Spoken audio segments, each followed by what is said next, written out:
to Inside the Hive.tv podcast, the show that takes you into the world of bees. I'm Dr. Umberto Boncristiani. In today's episode, I interviewed Mr. Cameron Reynolds, the founder of the North America Honeybee Expo, one of the biggest beekeeping events today. We discussed Cameron's journey to build such a successful event, the numbers related to the event, such as the vendors and sales, and also what's coming next for him and the Expo next year. And I hope you enjoy it. Cameron, welcome to the show one more time. I want to start this conversation by saying that I am so happy for you, for the event you create, the success that you accomplished just a couple of days ago. I was there at the North American Honeybee Expo. It was just brilliant. I have to say that right up front, I was very impressed by the event you put together. And I want to start this conversation by asking you a little bit of this history of that. How you become from, a small beekeeper, backyard beekeeper in Tennessee, and now the founder of one of the biggest honeybee meetings, I would say, on the planet? Well, I think the beginning actually is really what's impacted the end result, because you said a small-scale backyard beekeeper, and that's what I think a lot of us start off that way. And for me, that was, I think, one of the factors that gave us the image of what we wanted to create. Because when you're in your first couple of years of beekeeping, it's really confusing. There's a whole world of beekeeping out there. Do I go all mediums? Do I do all deeps? Do I do top bars? Do I do this? Do I do that? And do I focus on maybe some VSH traits, or do I use synthetic miticides, or it's just, there's so much information. It's information overload, and it's an exciting time, but it's also a difficult time to get your feet quickly underneath you so that we can take care of our bees properly and truly enjoy the wonderful thing that is beekeeping. And so early on, for myself and also for my wife, Laurel, who was keeping bees a couple years before we got married,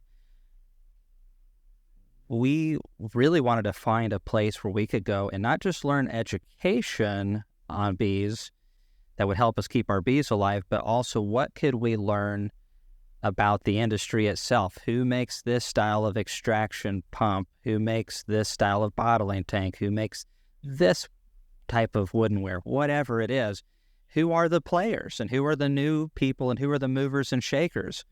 And so that's what I wanted to create with this. And so early on, as a teenager and a young adult, that's what Laurel and I would go to the events, and we were like, man, where's the trade show at?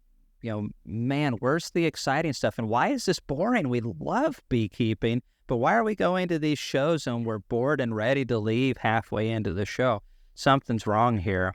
And so we didn't know exactly how we were going to create that, but we knew what we wanted, is we wanted something that people would want to come back to and would enjoy and be kind of like, wow, it's already over, bummer, I can't wait till next year.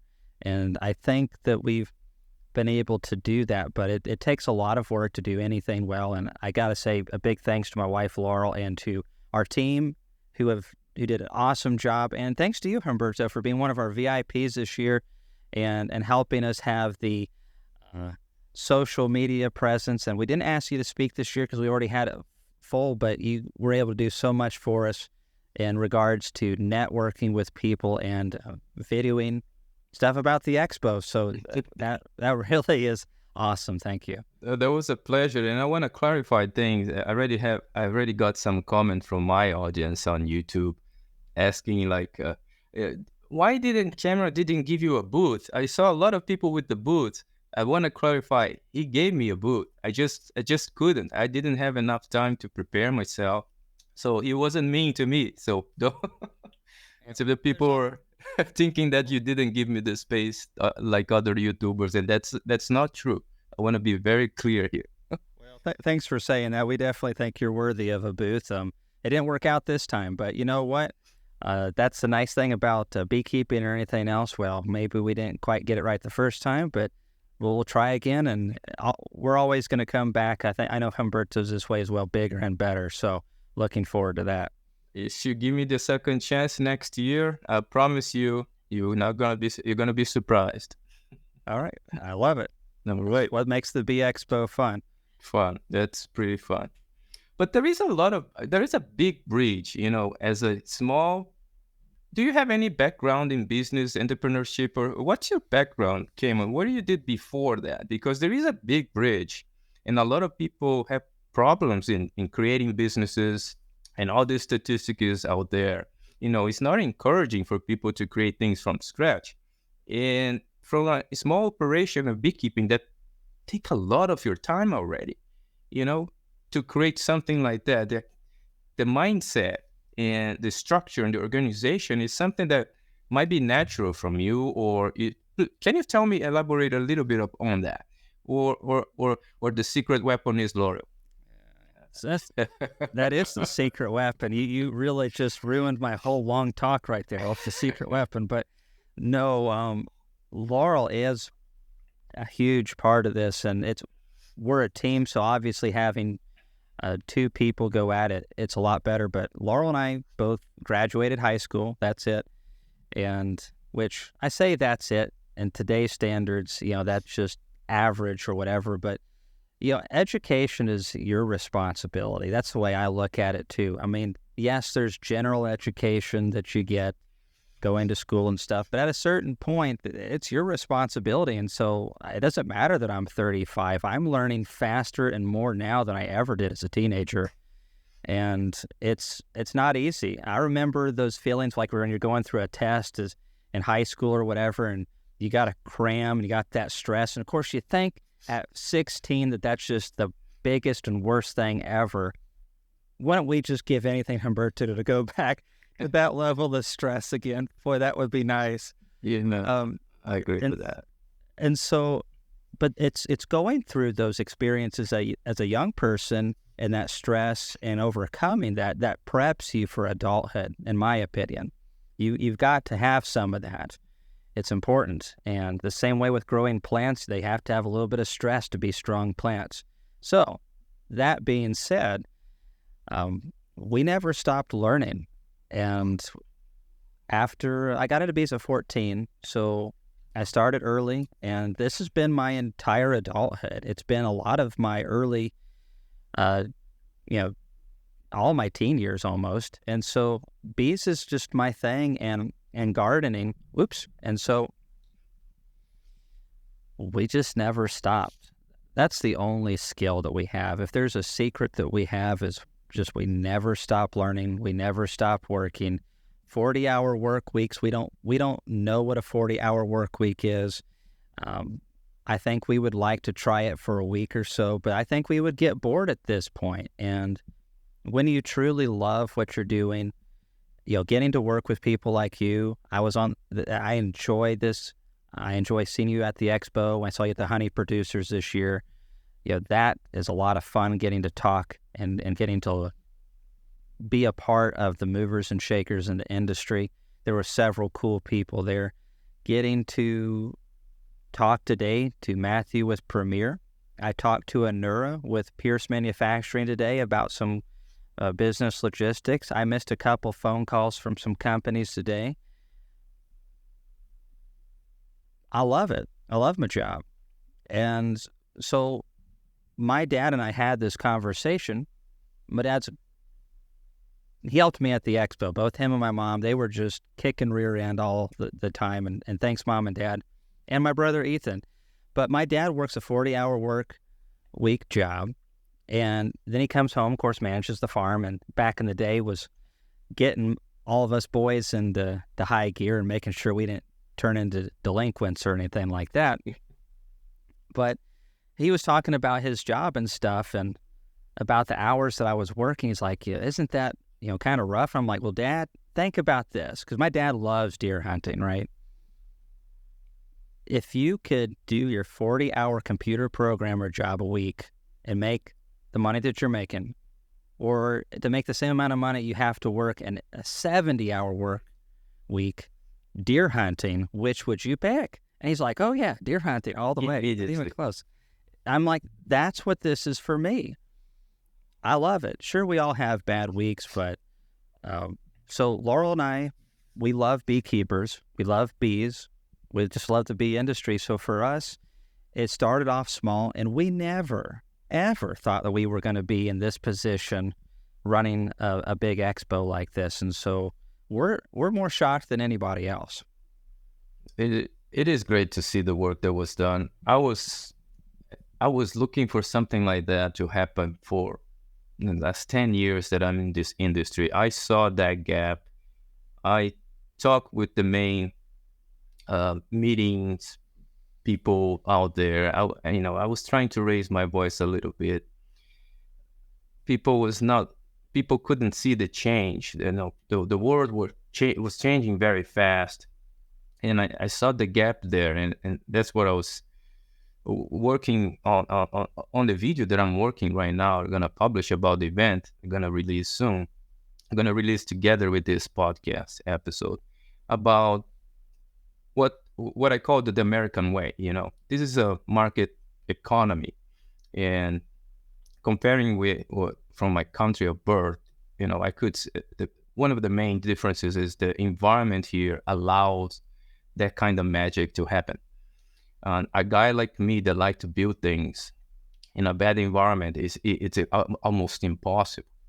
But here I could build a lot of different things. The environment wants you to succeed, and there is a lot of people that help you out. And the system, it's a beautiful system. That's why I love America so much, and I become a citizen. It's because of this spirit, to progress, and I want to make different things to happen. And that's the driving force of this country that I'm so proud of, and I'm happy to be part of it. And you just, the system, there is the gap. You saw the gap. You have the skills. You fill up the gap. Connect with the people join you. It's just beautiful to see that magic happening. And I was so happy to see this happening in front of me, and I just, wow. And I was so happy with that. And all that I agree with, except you had the skills, and I'm like, no, you do. We just kind of, it's one of those fake it till you make it type deals, and so it worked out, and we are getting those skills as we go along. But that is what I love about the U.S. as well. And I mentioned a neuro with Pearson. He has innovated so many things, not just in beekeeping, but also in other industries in the U.S. And, I think I could say this wrong, but I'm pretty sure Sri Lanka or southern India was where he was born. But he's been in America, I don't know how many years, and he has just brought so much outside of the bee industry and so much into the bee industry. And I love that. Some people get caught up in all this dumb race thing, but to me it's about this right here and this right here. And when you see someone that has that entrepreneurial spirit, or just that creative spirit, that I want to make something and build something better, that is what America, what made America what it is. Is that all these people come from different places, like, wow, opportunity, and I've got a dream to be a beekeeper or a welder or whatever. And then they go after it, and they, it's a little bit crazy. It's really hard setting off into the unknown like that. But my favorite people, and the ones I surround myself with, are those type of people, because my hope is that some of that I was fixing to say smartness, if that shows you anything. Some of that brilliance from them will hopefully rub off on me a little bit, and I'll get a little bit smarter too along the way.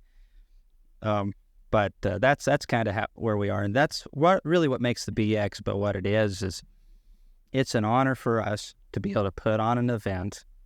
Anybody can just throw together something, but having so much creativity and so much the American spirit and that innovative, creative spirit in one building, and boy, that was beautiful. No, that's the electricity that you feel.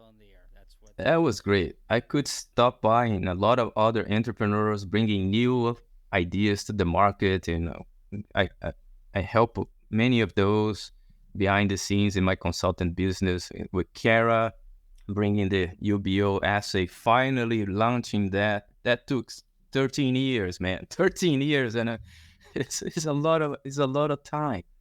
And finally to see that, I saw Phoebe, she was there, the COO, she just started crying when I remembered the whole story. She started to cry. It's beautiful to see. And other people there. Yeah, it should be, an emotional thing for anybody, because anyone who's ever started a business or YouTube and gone the lengths that it takes to get to that point of success. I'm working there. I'm working on that. I'm not there yet. You're doing good, but when you've invested that much of yourself into something, and then to see it, finally bear fruit, and especially to see people enjoying that, what more could you ask for? I mean, money, that can come and go, but to actually impact people and to impact something, that's a special gift, and that's what we get addicted on, to be honest, at least for a lot of the entrepreneurs. Maybe some people it's money, but for a lot of us who are truly passionate about bees and beekeepers, what we get addicted on is getting to do more of beekeeping and hanging around beekeepers, and then seeing how we're positively helping those people. And we want to do more and more of that. So the Expos, I think, has a lot of people who are, hey, we've got an idea that I think might be able to help people, and let's bring it in and let's see if people actually agree and say, wow, this is great. So it's, I'm not really doing a plug here, but I have a whole table full of stuff from the Expo. And one of the newer companies that we had was the Simple Comb. And it's a USA company, USA plastic and all that. And you insert these into the frames, and you get the bees to draw them out, and voila, you have that right there. And already pack it. Ready to package and all that kind of stuff. And so, I never even thought that was something that you could do. And I've talked to some guys who had a really good honey flow in the Dakotas this year, and they bought a bunch of them, and now they're just able to easily ship these things or take them to the farmer's market or whatever. I never would have invented something like that, but it's really cool to see somebody else do it. Yep. And who knows what's coming next? That's the excitement about this entrepreneurial thing. And, Came on, I want to move to another direction here, because I am curious, and not only myself, people from my academy too. I let my people from my academy to ask questions from me, so I bring the questions of them here in this podcast, in this interview. So I want to go over if you can share, of course, a little bit of the numbers of the show. How many people were involved? What the size of the event, the whole size of the whole event? How many people attended? And if you can share the overall sales of the whole event, I'm super curious for that. So some of those numbers I have, and some of them I don't have. One of the things that has shocked a few people is we don't really keep tabs on the sales of everybody. A lot of the companies do share those with me, but we try not to get into anyone's business on the vendor side of things. And maybe we should.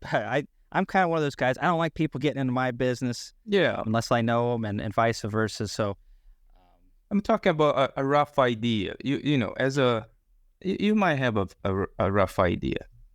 I think I do. And so let's see. I've got it typed here where I just sent it off to be in the American Bee Journal. And so total people was 3,281. So that's a pretty good crowd of folks. Now that includes everybody. That's speakers, staff, everybody, vendors. Now, as far as tickets go, it was like just shy of 2,800. I thought we hit it. We were just a little shy of 2,800 actual sales. And this is where, I'll say something to someone at the Bee Expo or even on this, and they'll be like, next thing I know, someone's messaging on Facebook, came and sold 3,281 tickets. And if you include vendors and everybody, he had 4,000 people. Yeah. it gets out of proportion really fast. That's going to be next year. That based off the feedback, who knows? I didn't think that we'd ever get to this big of a size. But I was listening to people who put us in a box, and consequently I listened to them and put myself in a box. And they're like, oh, the industry can't support something, really past much over 1,000. Well, we shot past that a little bit. So I would not be surprised. 23 countries. That's how many countries we had this year. I don't have the list of the countries in front of me, but we did have 23 countries represented. We had all 50 states represented, which I was really proud of. That's amazing. All the 50. Boom. Yeah, all the 50, even Rhode Island and Alaska. And we even included Florida as one of the states as well this year, which is great. We a lot of times we tease the Florida people. So you're going to put me in trouble here. I know. That's why I said I'll put you in a little trouble. I can't be the only one in trouble. You have to be here with me. We can share.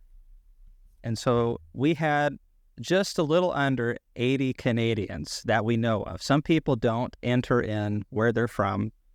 They just don't want people to know, I suppose. But best we know, we're just like 3 people short of 80 Canadians there. So that was really nice to have a bunch of the Canadians there. And we had a couple people from Mexico. So that was good. We definitely, as the North American Honeybee Expo, would like to have as many Canadians and folks from Mexico as possible, and from all around the world.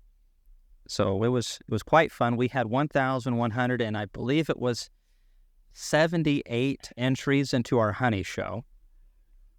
And that was really good. And we'd like to continue to see that to grow, when we're going to get creative and find different ways, working with the American Honey Show Training Council, to have a bigger and better show all the time. We hit really good numbers this year, and the folks that brought stuff in was just amazing. And we had this one lady who made this gorgeous quilt that she hung up and got a blue ribbon on. And it didn't stop there. I mean, it was beautiful. But then it hit Facebook. She shared it in our group, and it got shared more.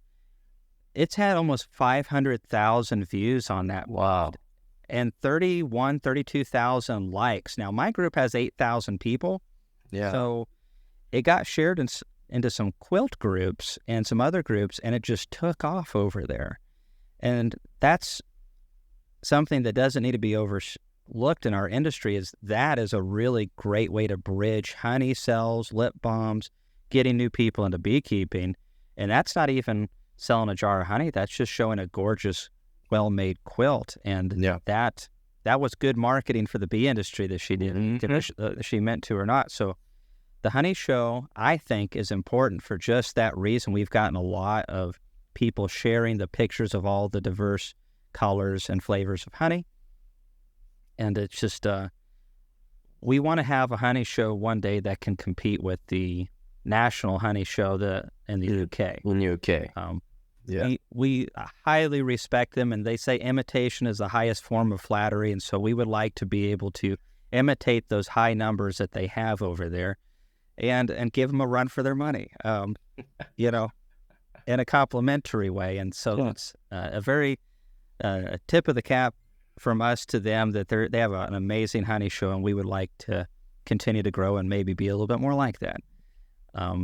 As far as the trade show, which is where I feel like our Expo flexes perhaps the most, we had a little under 30 semi-loads of product land on the floor. Now, how much money was sold, product was sold, how much money was generated, I'm not certain. But I know that it was over $3 million. Over $3 million. Yes. I know it was over $3 million. Now, it could be $5 million for all I know. It could be 3.5. I don't know for certain. But there's a lot of the big companies I have a good relationship with, and they kind of tell me that as long as I kind of keep it to myself. But as far as individual company numbers, but most of the smaller companies that are, and they're still doing good numbers. There was a lot of little companies that were telling me they were doing $10,000, $20,000. So yeah, there's a lot of product that moves there, and that's really important. The economy is what makes this thing work, and it's a lot of fun to see all the product come in and then move out. Honestly, it scared the fire out of me because I had 129,000 square feet of trade show, and I set aside 14,000 of it just for storage space. I'm like, we'll never fill that. About halfway into Thursday, it was full. I was sweating some bullets. Good problem to have, I guess. Good problem to have. So now we've got to figure out what to do for the future as companies come in. And, there's just a lot of things that, people ask, and there's a lot of behind the scenes moving parts, how we make the coffee work, how we get the vendors in. But the most important thing is that we present opportunity. The companies need an opportunity to sell their products and show them off. They really want to be able to get it out there. And the attendees want to see cool stuff, and they would like to be able to save a little bit of money. Somehow we've been able to piece all of that together. And I think the answer to that is relationships. We focus above all a value on relationships. And so when you have good relationships, people are open to hearing your opinion and also giving you a shot to try something different. And so we've had a lot of companies and a lot of individuals who've been willing to try something new in the industry based off of a good working relationship with these people. And I think it's paid off for everybody, thankfully. But there's been some days I'm like, is this going to work? And thankfully it has. That's the secret sauce, that, return of investment. I remember many companies complaining about what I'm doing this, why I'm going to these places, I'm not getting the return of investment. And I think you are delivering something that make people, okay, I can invest now. I think the chances is never 100% chance, but you increase the chances of success to get the return of investment, and that motivates the industry. And that's what we need more, to see more and more people creating more and more stuff, more innovations, and we can keep this rolling. Well done. Thank you. Kamon, there is one question from one Academy member that I want to ask you. Would it be possible next year for a fee to have an online access to the conferences and to have someone create videos with the sellers, etc.? Well, I think that part, it's me and the other VIPs. They're creating videos with the sellers, with the vendors. So I think the question is more there is any way to have an online fee so they can see the talks or something like that, or have access somehow, or your business model is focusing more in try to push the people, to attract the people to the event so we can have those relationships, and the interactions. So what are your vision for the future? Well, it's a good question, and we get a lot of good questions like that. And the answers to those are usually difficult ones because this is a privatized conference. It's a business. And I think that's one of its greatest strengths, but it's also different from what we typically see. Most of the organizations that are out there are not. And so they get grant dollars, and they're not necessarily concerned, are we going to be able to keep the electricity on at our house and, stuff like that? And am I going to feed my 8-year-old who's killing me on grocery bills? Exactly. And all jokes aside, we also, Laurel and I about killed ourselves putting that on this year. And so we need to hire somebody to be able to help us with that. And so those are, priorities that are always at the baseline. And one of the hardest jobs that I have is when I'm talking to the team, and most of them are volunteers. No one's hired on payroll, but sometimes we have a little bit more of an incentive for some of the people that manage a few small things for us, is that we have to think about them. They have a lot of good ideas. Hey, Cayman, how about this? It's $5,000 over here. It's only $5,000, man. Hey, it's over here. It's going to be about $8,000. And everyone has these ideas, and eventually all those together, and it's an $80,000 expense. And instead of hiring a new guy to take that burden off of us a little bit, we can't afford to anymore. So what I'm getting around to saying is, since we currently don't receive grants or anything like that, it has to at least break even for us to consider it, by and large. The only exception to that rule at this point is the honey show. The honey show is the only thing that we have that we actually take a loss on or don't break even. Maybe I said that incorrectly.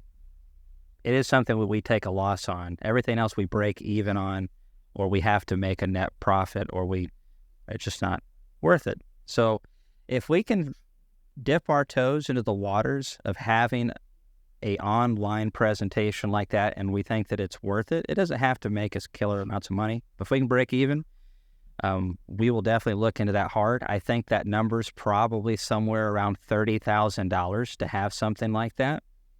Whether 5 people watch it or 5,000, it doesn't really matter. So we've got to kind of gauge the interest for that. And we do, like Humberto says, to have an in-person conference. I know that can be difficult for some people to make, especially for those overseas, but we can only show so much online, the lectures we can. And we are going to have all the videos available for sale afterwards. And they're very well done, professionally recorded and edited by DP Videos, and they do a fantastic job. So we will have that opportunity. But that's not likely for next year. We are starting to look into that, though. So we'll see. Well, I didn't know it was that amount of dollars to put those capabilities in place. So far, yeah. $25,000 to $30,000 easily. Wow. It's a lot of dollars for that. I feel that I can do it myself. You want to make some money, Humberto? Yeah. Well, I start to put some things together here. Well, we can talk later about that. That's right. Okay, so this is one. Anything you can share about the future? There's something that is already in your mind that you are, romanticizing with the idea that just what's the novelty for the next year, and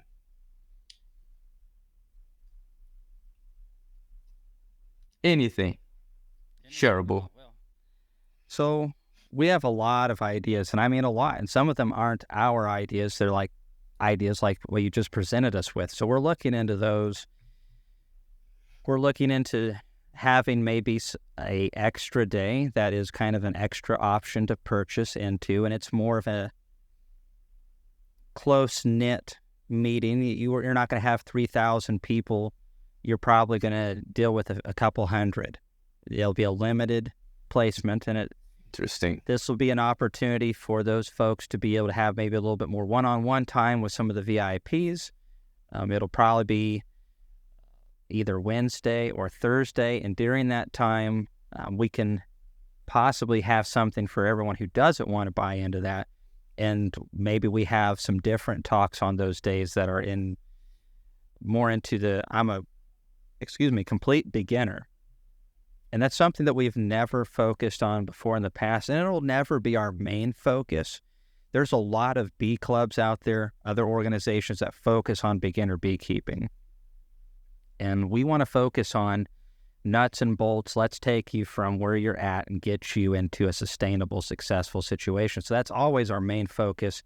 What are the main topics in the industry? Yellow-legged hornets down in Georgia, Canadian border, various things like that we're trying to see in the industry. So for us, I want to have a little bit every year for beginners. We want to have something for them, and we want to see them grow with us over a couple years into those roles of now we're sustainable and we're successful and becoming frequent contributors now into the beekeeping community.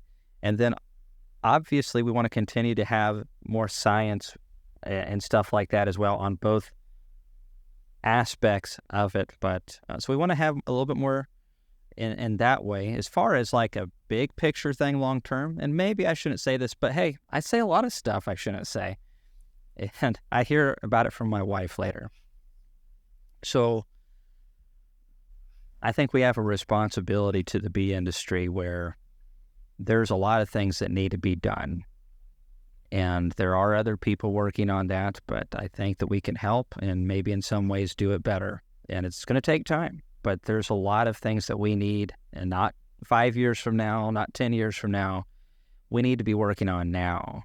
And whether that's helping communicate to non-beekeepers about the yellow-legged hornet and getting more people involved to help monitor and track these nests down to hopefully prevent this from being a continental-wide problem or a North American problem, whether that is Canadian border issues, whether that is educating the general public on the values of real honey, real beeswax, and any of these important big issues that need to be addressed, legislative, we may move into that in the future. And some people probably won't like the sound of that, but we think that we can add a lot of value to that. And it's not that necessarily I have all the answers, but I have the drive for it, and I have a lot of connections to people who are way smarter than I am, and that will work with me and will provide help and insight to be able to help things in beekeeping get done fast. And that's what I would like to use our conference for is, okay, we have all of these things put together in one place, and how do we use this now to promote ourselves on a North American level? Because we are the North American Honeybee Expo. How do we protect, the U.S., Canada, and Mexico from maybe invasives? How do we protect our pure honey from being adulterated, and also our profit margins for the commercial beekeepers all the way down to small sideliners who are competing against Billy Bob over here, who's buying barrels of honey for $1.25 a pound that's really rice syrup from some country that doesn't care. So we definitely long-term are serious about getting involved in these issues. And whether that's partnering up with other organizations or doing it on our own, we'll figure that out as we go. I have said this before and have for a while, we will work with anybody. So any other bee organization out there, as long as they're trying to help the beekeeping industry out, we're totally willing to work with anybody to better beekeeping. That's our goal long-term. I think you have said it. I was waiting for the kind of approach for a long time in the industry, and I think it's paying off. The American way needs to be treated in a different way to make it work. My view is that some people start to be focused only in the interest of the associations themselves and forgot about the industry and the people in the industry, which are the beekeepers. If you cannot provide value to them, you're not succeeding. And I think you hit the nail on that point. So just want to say one more time, thank you for the hard work. Thank you to push innovation, entrepreneurship to the industry. We need more of that. And I want to wish you all the luck in the world, man. Thank you. Thank you. I appreciate that very much. All right. And you guys at home, with you guys, Mr. Cameron Reynolds, and I'll see you guys in the next week. Inside the Hive.tv, the show about bees. Bye-bye.